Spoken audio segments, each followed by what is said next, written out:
Hello everyone, BA learner my channel, इसमें आप सबका स्वागत है। आज मैं आप सबके साथ एक बहुत इम्पॉर्टेंट टॉपिक जो इंटेलिजेंस है वो शेयर करने जा रही हूँ। इंटेलिजेंस जो टॉपिक है वो हमारे साइकोलॉजी से रिलेटेड है और ये हमारे सभी एग्ज़ाम्स में हमारी हेल्प करेगा, चाहे वो सीटेट हो, एस्टेट हो, डीएसएसबी हो, केवीएस हो, जो भी टीचिंग एग्ज़ाम होते हैं सब में हमारी हेल्प करेगा। तो आई होप आप सबको ये वीडियो जो बहुत ज़्यादा पसंद आएगी। तो वीडियो को लाइक करना बिल्कुल भी ना भूलें और चैनल सब्सक्राइब भी आपने कर ही लिया होगा। तो आइए शुरू करते हैं।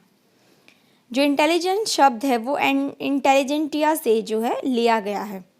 सबसे पहले जो है सिसरो नामक जो दार्शनिक थे उन्होंने इस शब्द का प्रयोग किया था। इसके अनुसार जो है उन्होंने कहा था कि जो बुद्धि है वो केवल मानव जाति में पाई जाती है, परंतु बाद में हर्बर्ट जो स्पेंसर हैं उन्होंने कहा कि यह पशुओं में भी पाई जाती है। पहले केवल मानव जाति में ही बताई गई थी, लेकिन बाद में और सब ने इस पे रिसर्च की तो उन्होंने कहा कि यह पशुओं में भी पाई जाती है। अब हम बात करेंगे कि शीर्ष का जो सबसे अत्यधिक जो छोटा भाग होता है वो क्या होता है, वो होता है माइक्रोसिफली, और जो सबसे बड़ा भाग होता है वो मैक्रोसिफली होता है। और पानी का जो बढ़ जाना, तरलता हमारे माइंड में बढ़ जाए तो उसे कहेंगे हाइड्रोसिफली। बुद्धि की अनेक जो परिभाषाएं हैं वो दी गई हैं, परंतु उनमें बुद्धि एक पहलू पर जोर दिया गया है। क्या क्या परिभाषाएं हैं? अनुकूलन की क्षमता होती है, सीखने की क्षमता होती है, अमूर्त चिंतन की क्षमता होती है। और जो थ्योरीज जो इंटेलिजेंस पे बनाई गई है, जो सबने अपनी अलग अलग जो दी हैं, वो है फ्रांसिस गाल्टन को फादर ऑफ इंटेलिजेंस है जो वो कहा जाता है। व्यक्तिगत विभिन्नता का सिद्धांत किन्होंने दिया था? चार्ल्स डार्विन ने दिया था।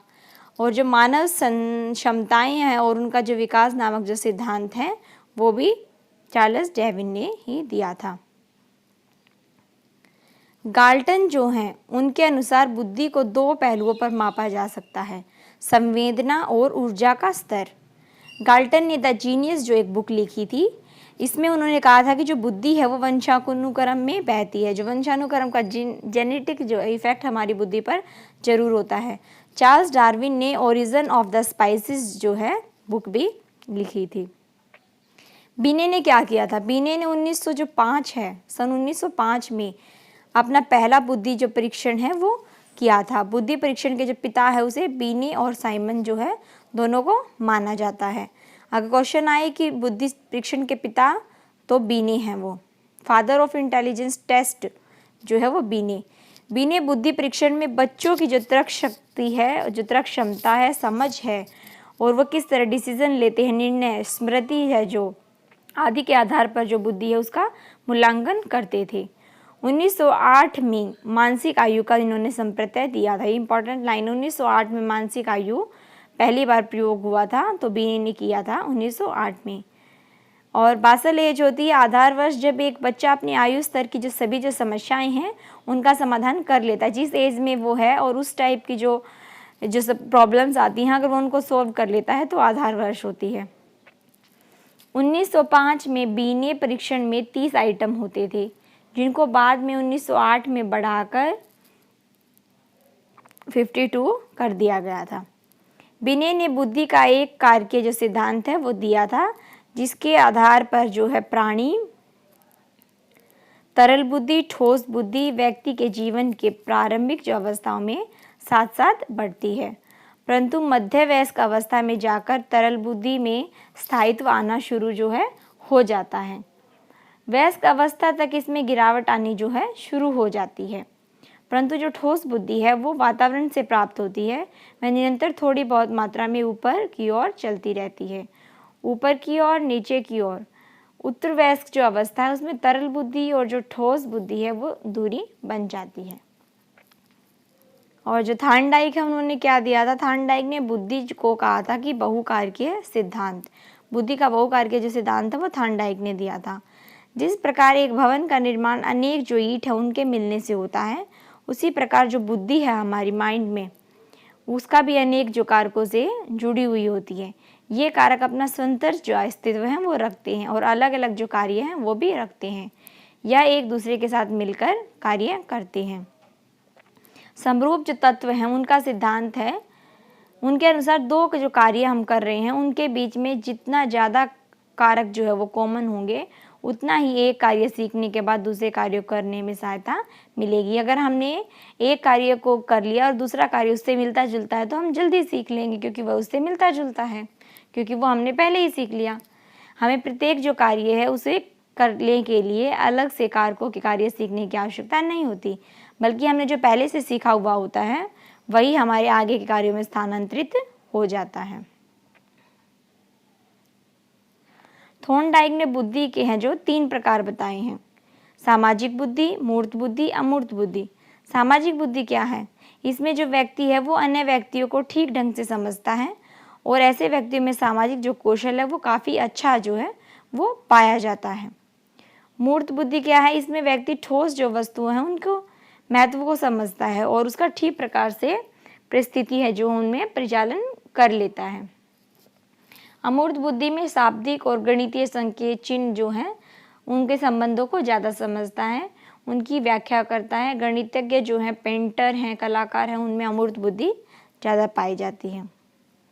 इंटेलिजेंस जो टेस्ट हैं वो थॉर्नडाइक ने कौन कौन से दिए हैं? CAVD, completion, arithmetic, vocabulary, direction, ये इसकी फुल फॉर्म है।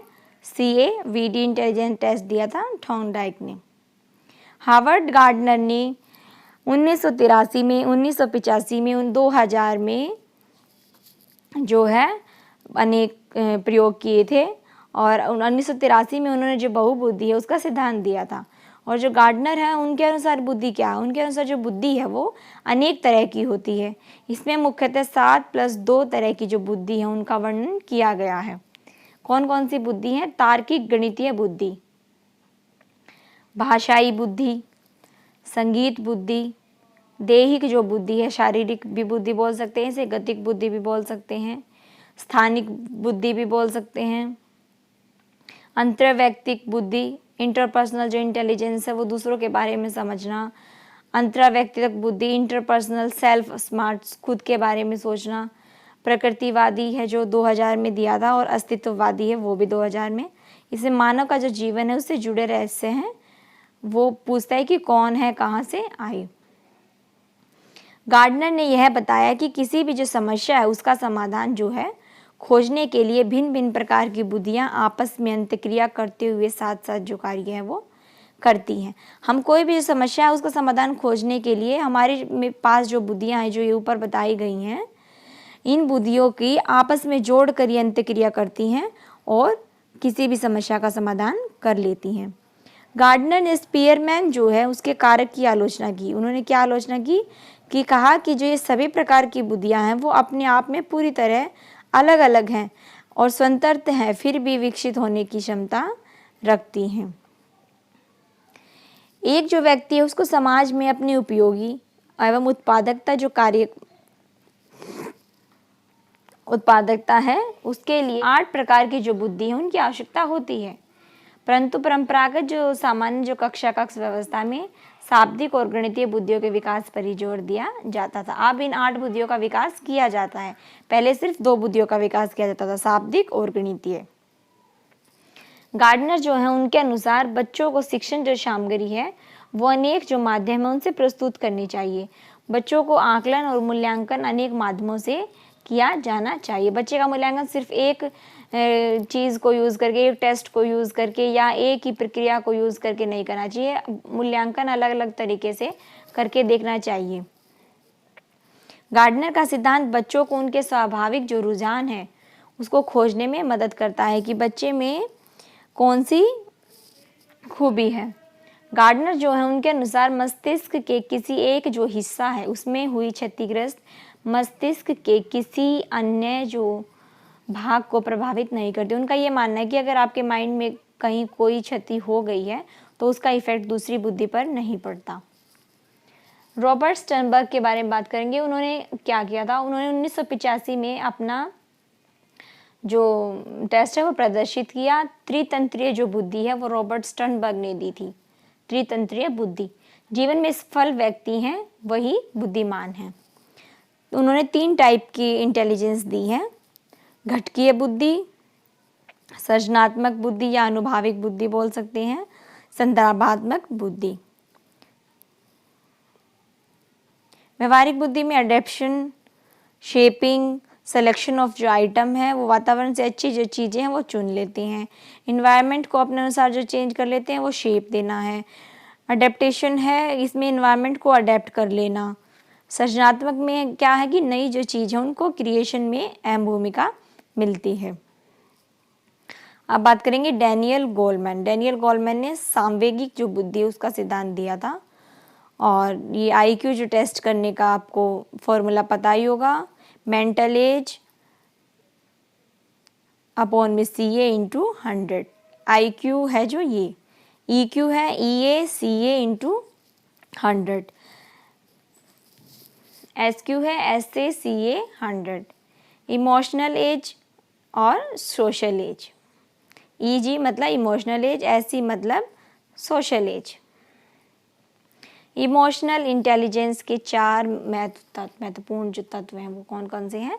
इमोशनल इंटेलिजेंस की सेल्फ अवेयरनेस, हमारी जो भावनाएं हैं उनके प्रति हमारी जागरूकता। सेल्फ मैनेजमेंट, आत्म अभिप्रेरण, खुद को मैनेज करना। सोशल अवेयरनेस, समाज में जागरूकता फैलाना।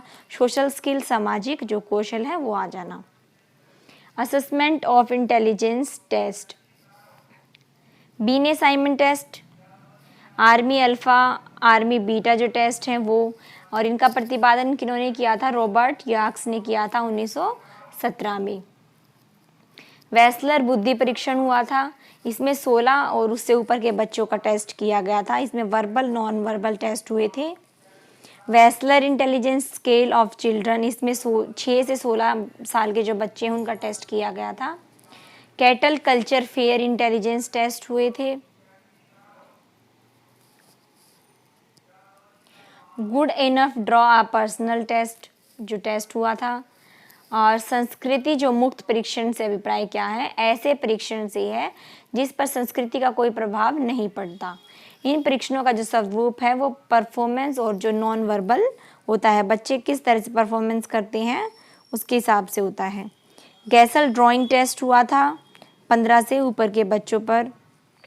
राविन प्रोग्रेसिव मटीरियल्स, संस्कृति मुक्त जो परीक्षण है, नॉन वर्बल है, परफॉर्मेंस टेस्ट है, वो रॉबिन ने किया था। किसी भी परिस्थिति में लागू इसे किया जा सकता है। Seguin form board test, SFBT की अगर फुल फॉर्म पूछी जाएगी। Pass along test, PAT PAT, ये किसने दिया था? WP अलेक्जेंडर ने। कोह डिवाइन टेस्ट हुए थे। मेलिन इंटेलिजेंस टेस्ट हुए थे। पेंटर पीटरसन टेस्ट हुए थे। जलोटा इंटेलिजेंस टेस्ट हुआ था। भाटिया इंटेलिजेंस टेस्ट हुआ था। तो ये टेस्ट हैं जो 17 टेस्ट हुए थे। Bayley scale given by Bayley, Sternberg intelligence test हुए थे। तो ये 17 टेस्ट, इसके बाद नाम पूछे जा सकते हैं कि क्या ये इनमें, आपको 4 ऑप्शन दिए जाएंगे, इनमें से कौन सा टेस्ट नहीं है। तो आप इन 17 के नाम याद कर लें तो आपको पता चल जाएगा कि इनसे डिफरेंट जो भी ऑप्शन आएगा वो टेस्ट नहीं हुआ था। और यह 5 जो क्षेत्र हैं, किन किन क्षेत्रों का मापन करता है? संज्ञानात्मक करता है, कॉग्निटिव भाषिक करता है, कार्यात्मक करता है, अनुकूलन, सामाजिक और जो सांवेगिक है इमोशनल, वो भी सबका टेस्ट करते हैं। इन सारे टेस्ट में इन सब चीज़ों की टेस्ट किया जाता है। तो ये 17 टेस्ट थे। बीने, army alpha beta, Wechsler intelligence scale of children, cattle culture. तो आई होप आप सबको ये वीडियो बहुत ज़्यादा पसंद आएगी। तो वीडियो को लाइक करना बिल्कुल भी ना भूलें। Thank you.